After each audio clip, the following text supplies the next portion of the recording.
Hello, friends. It's I, Alphinius Goo, and we are here with Charles, who is doing training. Say hello, Charles. Hello, Charles. No, not hello, Charles. Okay. Say hello. Oh, hello. Yes. Hello, yes. So Charles is going to tell you all about how to run Shades of Loss. Absolutely. Yeah. So tell us a little bit about this tale, Sir Charles. This tale starts out as a grand tragedy. The family has lost their daughter to the Mornwood, and it's up to the adventuring group to find the daughter during that 4-hour convention-sized time period. They begin with such a tragedy, with the parents crying and all that. A great role-playing opportunity for you.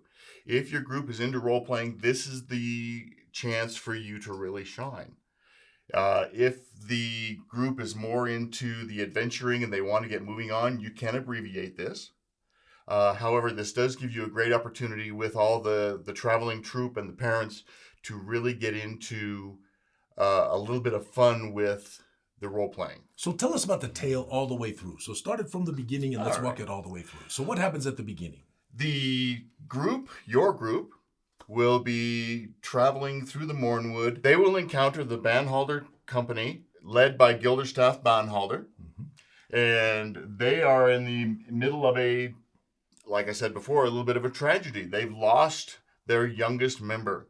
Yes, because Liesel and Torthier, yes? Liesel and Tanther, excuse me. Borosby have lost their daughter. Their daughter is Shia. In the Mornwood. In the Mornwood. Which is really scary. Yes. They don't know what to do as the group approaches. They recognize the group as an adventuring party and then recruit them, hopefully, to find their daughter in the Mornwood, preferably before the sun goes down. Mm-hmm. Because you don't want to be in the Mornwood in the dark. That's absolutely right. And the thing is, this is what Charles said earlier, this is a great opportunity for wonderful role-play moments with you, with the mother and father being so sad and Banholder going, you've got to help, you got to help, I'll pay you whatever we can, or whatever it happens to be, and bringing all that emotion to the table. It was really nice. Right, and don't be afraid to use Banhalder to kind of motivate things as the adventure develops. Banhalder will come up with a reward for the party if that's where the party is leaning. If they need a reward to do this other than rescuing a child from the Mornwood. Just being heroes. Just being heroes. That's what they're supposed to be. The party will then head off into the Mornwood. They will first explore the area where the girl disappeared from. And they will see rather large footprints in the grass that will clue them in that there's something big that took this child. Let me grab this real quick, because these handouts, most folks who are running with us, I don't know if I can grab them all. I'm going to try my best. There we go, I done it.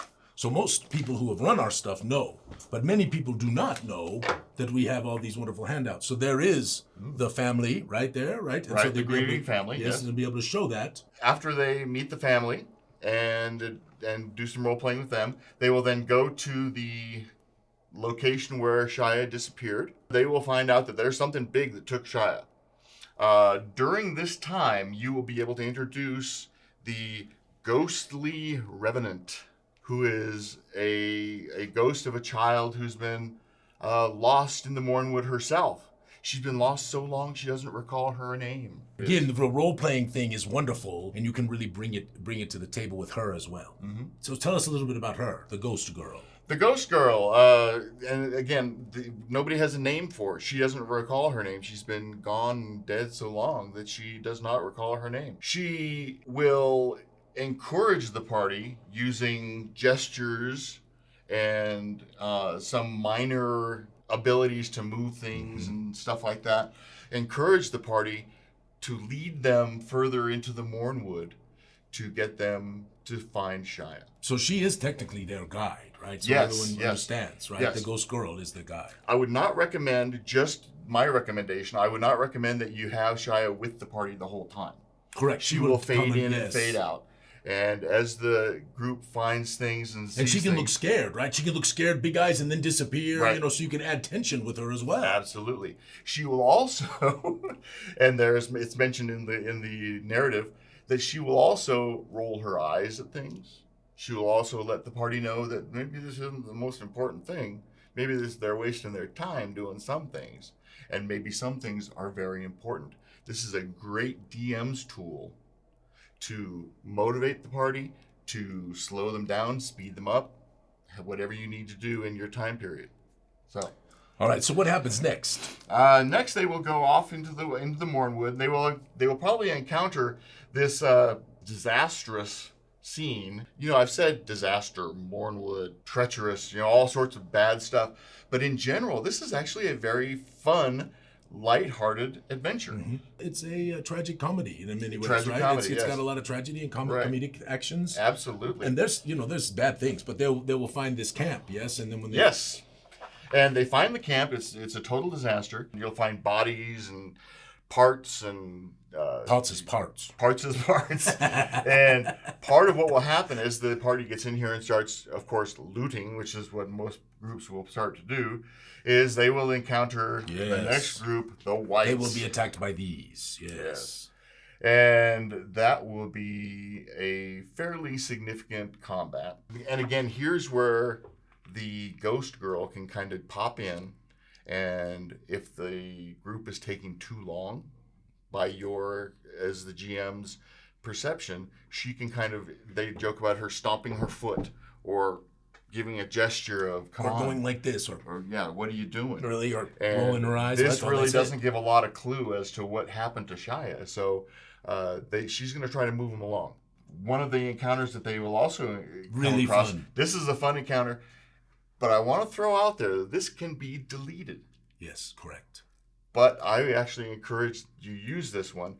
This bird will encounter the party. It's a mockingbird, and will gesture and use 2-word sentences to encourage the party to feed it, be kind to it, etc.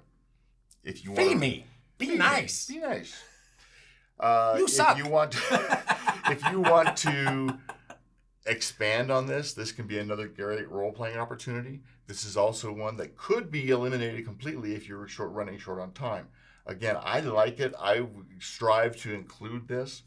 It's what we call flavor, right? It just absolutely, adds flavor to absolutely. It's not exactly related to the specific tale itself, but it brings a lot of flavor to the tale. Right. Now, one of the things that's fun about this one is that if they are kind to this bird, if they feed the bird, if they befriend the bird, that one of the characters will end up swapping places with the bird. And that character will then be stricken while the bird is freed from these 2-word sentences. It can now speak complete sentences and thorough thoughts.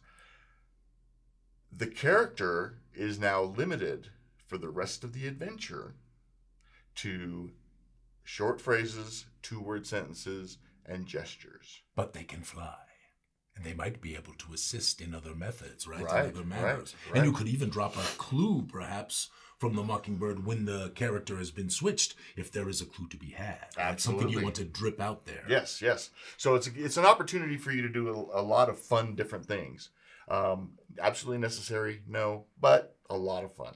Okay, so next thing they will come across is the quiet camp. And again, this is being encouraged by the ghost, to keep moving. The quiet camp looks like a very peaceful camp. Peaceful. And as a matter of fact, the party will get the urge to rest, to lay down by the fire. They will. To put their heads on the pillows and relax. They might even have to make some rolls. Definitely. To avoid doing so, Absolutely. Yes. What will happen ultimately is whether they're just standing around or whether they fall for some of these enticements, they will become the victims of our next critter. Yes, this is magnificent. Yes, the monstrous beast that basically is the whole camp. Just comes and wraps them up in tentacles and... It's huge. Yes, it's a huge monster, and it's a lot of fun. It's a grand combat. It's a lot of running around. It's a lot of tentacles and trying to slime avoid and jumping, mouths yes, and all stuff like that. A grand encounter. Next, they will be led to Old Carrie. Now, they'll encounter Old Carrie in the woods, And she will talk to them about her apples and her needing of the party to help her and stuff like that. And being heroes, they will probably do it. And you should play this well, because this has she's going to be something different in a bit here. You're going to find out, yes? But right now, we really want them to think she needs help, and she is in desperate desiring for their assistance, right? So we want to bring that to the encounter. Absolutely. We want her to be a totally sympathetic character until she turns on them, until she's not a sympathetic character. Yes. So Old Carrie will then turn on them and become what do they call it? The widow. Yes, the widow. This is again, another fun, grand combat that really gives you a chance to play and have a real bad guy to fight. Again, prompted by the ghost, the party will move. They will encounter the slime pit and the eggs of the slime pit. And this can be expanded upon. Yes. This can be minimized. This is something. This is one you could short a little bit. This one you could short a little bit if you wish to. You could, but ultimately, the eggs are going to burst. At least a couple of them are going to burst and have a combat with what comes out of the eggs. This is probably better to cut out than the Mockingbird, but here's the deal. If you got a role-play heavy group, the Mockingbird is probably better. If you got a group that really you can clearly see they love combats, maybe the Mockingbird is lessened and this is enhanced, right? So, as you're dancing your Game Master dance, you'll just kind of look and feel the table, and based on that, you can make changes. Right, and this one, with these eggs and all this whole layout here that you encounter, this is a very Aliens type it's got that feel of the eggs hatching, causing problems and things like that. Ultimately, they'll come down to the showdown at the Silent Grove.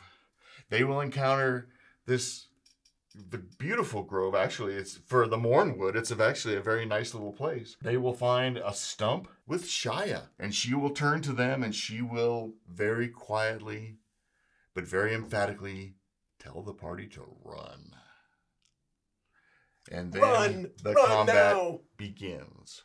And this is the big combat. This is with the Lurcher. And fantastic. Yes, this is so good. This is a fun. And like I said, this adventure, while it's very disastrous because you're trying to find a little girl, the combats are wonderful. Really good combats. Yeah. Wonderful combats. And this is a great creature. So enjoy it. Have fun with it. There is... Assuming they rescue her, yes. Assuming they rescue her. We do have this wonderful image. Yes, you have the image here of the family being reunited, and you get a chance to really wrap up. Instead of just saying, okay, 4 hours, I'm done. Or again, another great role-play opportunity for people who love this stuff, right? Right. Instead of just the combat's over, 4 hours is up, thank you very much, hope you enjoyed it. No, you don't have to do that. This gives you a chance to bring the girl back, reunite her with her family, and actually, if they decide to do so, accept the reward. If they decide to turn it down, they can be magnanimous and go that way. However they want to do that. And the party has an opportunity to wrap up the Ghost Girls storyline. That's true. The little girl has been dead so long she doesn't have a name. If you can encourage the party to do so, they should name the little girl. And depending on what they name her, will cause her destiny to be changed. So if they just name her Joanne and say, off on your merry way, Joanne, yeah, she'll be somewhat satisfied, but she'll be back. If they give her a truly well thought out name, then she will rest more easily. If they decide to give her one of their names, then she is ultimately satisfied and she will rest for an eternity. Yes, it's magnificent. We have magic item cards that you can hand out as the course of the adventure goes forward. Right, absolutely. We have wonderful Gooey rewards cards, which you can also give out to people, which are little bonuses that they can use when they are doing combats or maybe trying to do a skill check or whatever. Or if they come up with something witty, or if they do something spectacularly heroic. Yes, give them a roll to get one, or even just give them one. Just give them one. I tend to just give them out. Yes. So, pacing. When it comes to the structure of the module. Luckily, all of it is fairly compartmentalized. And you can use the bird. You cannot use the bird. You can have the old lady, or you cannot have the old lady, or minimize or expand on it. There's a lot of opportunity here for the game master to pace this adventure to fit your time period. Yeah, basically, if you think about it, there's the opening role play session with the help me find my children, right? Help us find our child. And then there is the introduction of the little ghost girl in the camp and all of that stuff. The camp has an encounter, right? Then you move from there, you move to the next phase, if you will, right? Which is the different encounters with the different campsites. Correct. And the old lady and stuff and like those that. can, and the mockingbird, and those things, you know, you can mix and match as you kind of want to take the tale, right? Ultimately, the end, of course, is critical, right?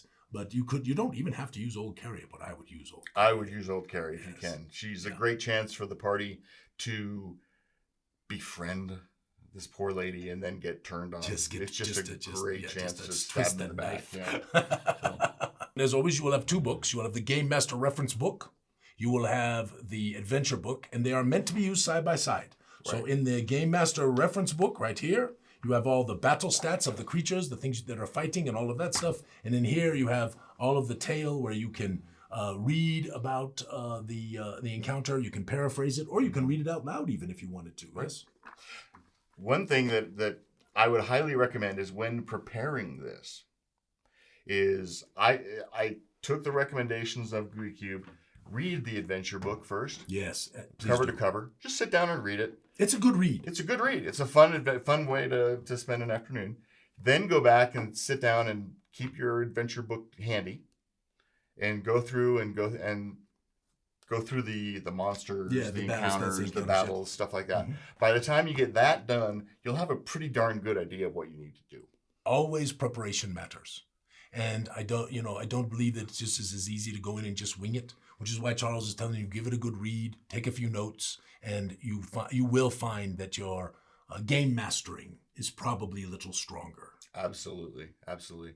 And this is a wonderful opportunity to role play. It's a wonderful opportunity to fight. It's a wonderful opportunity to do all the things that we do as game masters. Everybody gets a shot at what they want to do. So this is a great, well-rounded adventure. Well, thank you, Charles. This was magnificent. Hope it helped you all out there. Nice work, sir. Thank you. Ha ha! May all your adventures be sticky.